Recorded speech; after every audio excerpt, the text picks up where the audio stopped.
Rochester native Jamie Lissow is performing. I didn't say that correctly. Now you got me questioning myself. Jamie Lissow performing at the Comedy at the Carlson tonight and tomorrow night. Of course, you may recognize him from the Netflix series Real Rob, or as the former sidekick to Brother Weeze.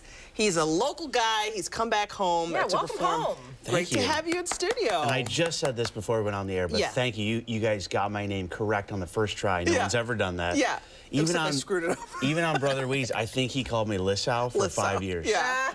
And at first, like the first week I was on, my mom listened and she was like, "Oh, you should tell him it's Lissow." And I was like, "Okay." Yeah. So I told him, and then 5 years later, I was like, "Maybe I've been saying it wrong." Well, but you know what? That happened to me just now. I was like saying Jamie Lissow. Did I say it wrong? You did totally right. Yeah. Well, but here's the thing: I sometimes feel like when you see a name, the way you say it the first time is the way you're always going to say it. Right. And I should probably screw it up. lose the W. Yeah. I feel like that's on me, that there's a W. That might be a good way to go. It should have like the line. You take with ownership the thing. for the fact that I people take that. screw That's up on your me. name. Yeah. That's my fault.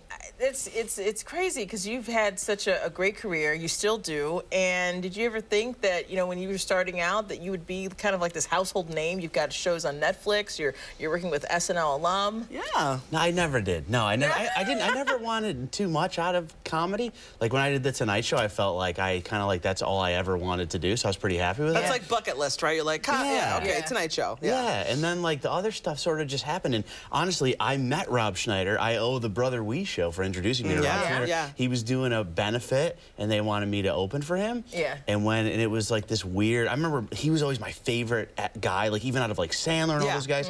I love Deuce Bigelow. I related to that guy. I remember when I met Rob, I was so nervous, and I met him for like 2 seconds, and he disappeared into his green room. And I was like, oh, I guess that's all I'll ever see of Rob Schneider.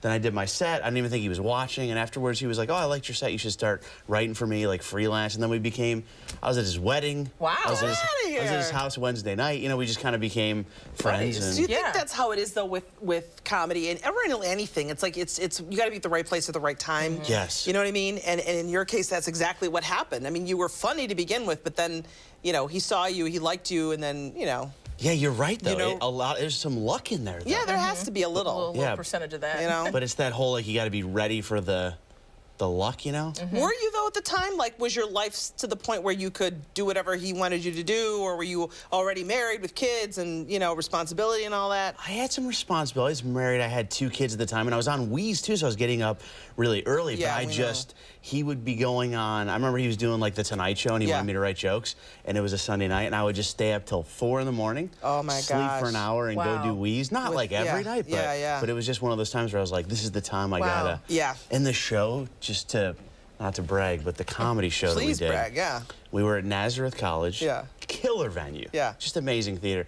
And I got to like go up after this improv group that had just started being an improv group. They were kind of new. I just want to say that if there's comedy in heaven, you get to follow an improv group that had just recently gotten together. Yeah. Because it was like, it was just a wonderful spot. The crowd was just like, oh, jokes that have already been written. Yay. But it was wonderful. And they did fine, and they were nice people. Well, speaking of writing jokes, I know we got 30 seconds. Improv is hard, maybe you can answer this when we come back, because we got another segment with you. You talked about being up late writing jokes for Rob. I just want to know what that process is like. A lot of throwing paper in the garbage. I don't like this joke, or... It's a lot. It's a lot of that, like a lot of pitching jokes and a lot. What's so cool about writing with Rob is once we got the show on, it was crazy. I remember we were sitting at the laptop one day, and I'm the typer, and I remember saying like, "Oh, wouldn't it be funny if like David Spade came in and did this thing?" And 6 months later, we're filming, and David Spade's there. Wow. I was like, I could have said Jesus. You know? I mean, I should have. But it's just weird how. Aim high. Yeah, once you're on the air, you know what you write is actually happening, so it gets a little easier to write. Yeah. That's awesome. All right, we got more with Jamie. When we come back, he's got a performance at Comedy at the Carlson